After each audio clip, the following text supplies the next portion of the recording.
Good evening, my friends. Welcome to our digital devotional for the first Wednesday in December. It is the 4th of December, which means we are 21 days away from Christmas Day, which is a goal for so many people all around the country and the world, getting to that celebrated Christmas Day. And in fact, hopefully not rushing through those 21 days so much so that we miss all of the opportunities we have to love and celebrate the season between now and then. It seems to take so long and then come so quickly. And so I hope that you're already enjoying the Christmas season. I hope you're finding ways to spend time with family, with one another, but especially to spend time still and meditating on what this season means and why it's such an important reason to celebrate the promise that God kept in sending his son Jesus to reclaim his kingdom, to redeem all things, make all things new, and in part of that process,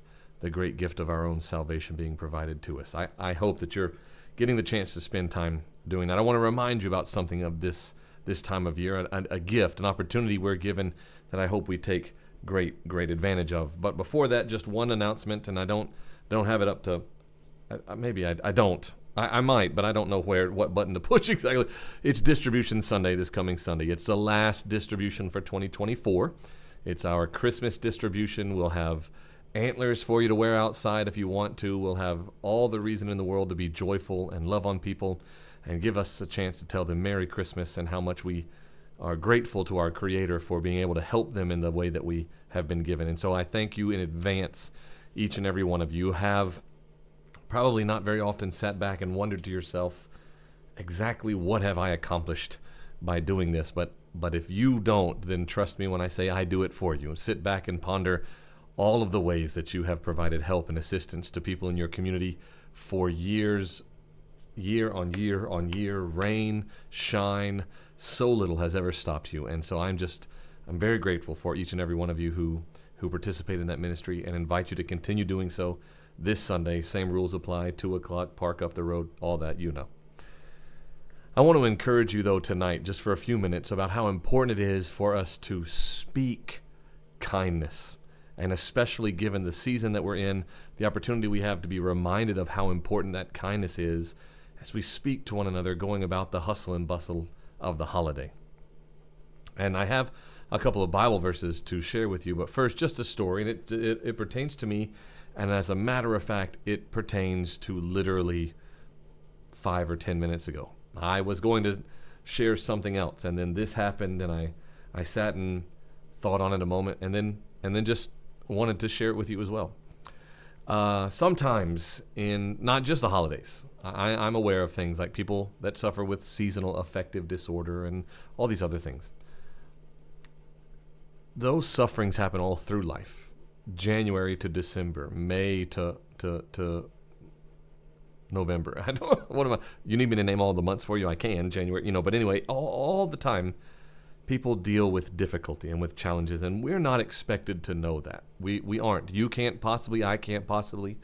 Though God wired me in the way that He did, sometimes I have to remind myself I can't know everything. I wish I could know. I wish I could know what to do to provide the most help when I can provide help, but I don't know that, and so we can't know everything. We do know some things, but because we can't know everything, what we can do instead is be sensitive to that fact that we can't know, so we then take advantage of the gift we've been given to speak kindness at all times.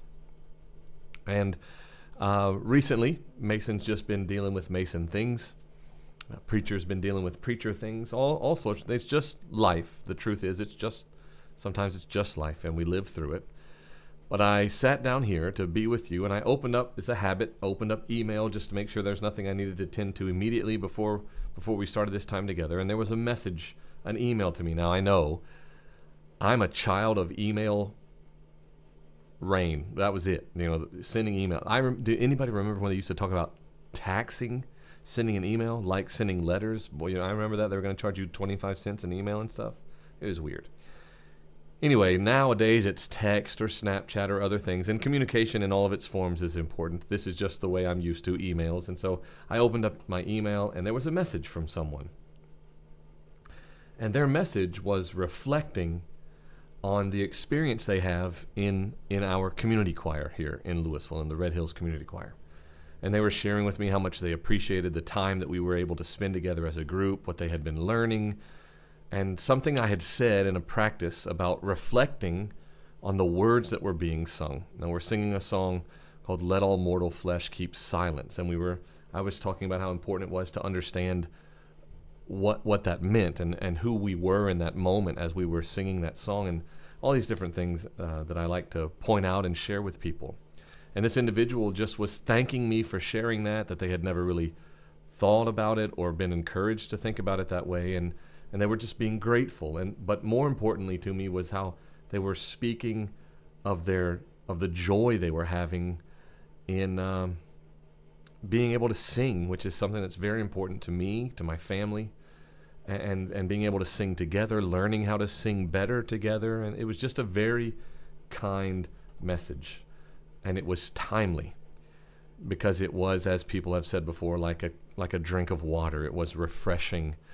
It's easy to get bogged down, and for someone to take the time, however much time it may have taken to send me that message, it reminded me of two passages in the book of Proverbs. And now here's one. It's 15:23. This is the English Standard Translation, I think. A person finds joy in giving an apt reply. In sayings, it makes us happy to know we said something at the right time. And then Solomon sort of reflects on it and says, and how good is a word that's spoken on time? Like, how good is it to hear something that you needed to hear, to have someone speak to you and say something that you didn't even know you needed to hear, but it was said at the time that you needed to hear it. And here's another verse for you.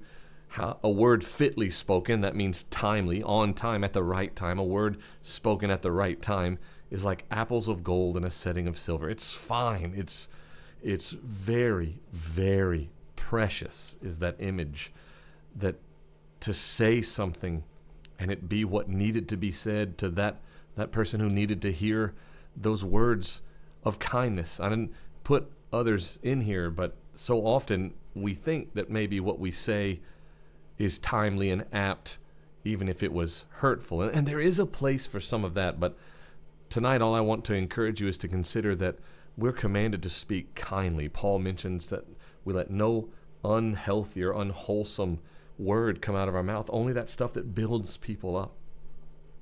And I'm just grateful for this person who has no idea that they just took the time to share their thought, but it was a healing thought to me.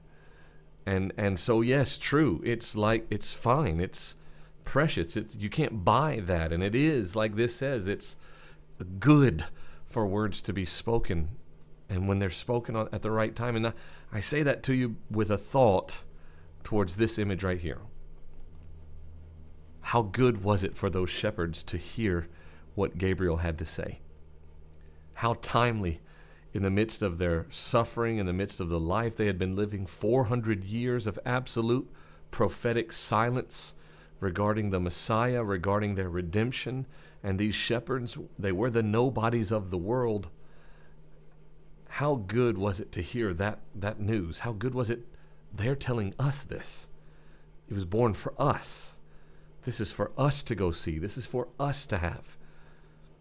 The Christmas season is a chance for us to be reminded of how important it is to speak kindly to one another. And if all we can muster at first is to be mindful of that during the Christmas season, then perhaps we can count that as enough for now, until it becomes a part of us in November and December, and then October too, and then it becomes who we are, children of God, speaking kindness over the world. Though they will probably never see this, I am grateful to the person who took the time to speak kindness, that not only I could receive that kindness, but be reminded of how important it is for me to be speaking kindness, and then to be reminded how important all of us as the faith family of God, for us to speak kindness over the world. It isn't just what I say at the end of our times together or at the end of the podcast I record. It's what we've been called to do, to speak, to pour out kindness on the people around us. So this Christmas season, I hope and encourage you, I pray you would look for ways to speak kindness over, even if it's, I just really think you look nice today, or I'm just real grateful that I get to live in this town with you. I'm so glad for. It doesn't cost us a thing to say those words, to mean those words, and then to know that those are timely things that are more precious than golden apples on silver platters. So I'm going to put that image up that you might, maybe if you're just going to look at that, you ponder on how good those words were and just say a short prayer here as we end. Father, I pray that you would bless us with opportunities to speak kindness, to speak timely words over the people in our lives this Christmas season as gifts to the hearts of those men and women around us, to know the good and noble things we see in them or that we appreciate along with them in life. But Lord, we would freely speak those kind things and uplift the people in our lives, that we would leave no words unspoken but testify to the goodness you have surrounded us with through surrounding us with them. May you lift up every word spoken over the heart of another and let it be timely and precious in their life, and that we could be vessels of that kindness that Jesus Christ has poured out on us. And I pray that in his holy name. Amen. Thank you for being here. I hope that's an encouragement for you this Christmas season and beyond, to be the words of kindness in someone's life, to say things. They cost us nothing, but they can accomplish so much. So now, as is apt for what we've just said together, or what we've just thought together, we finish here, and I encourage you to go into the world and speak and pour kindness on everyone you come into contact with. And remember that you're doing that because first, Jesus has poured his kindness out on you. I love you. Thank you for being here. I'll see you next time. Good night.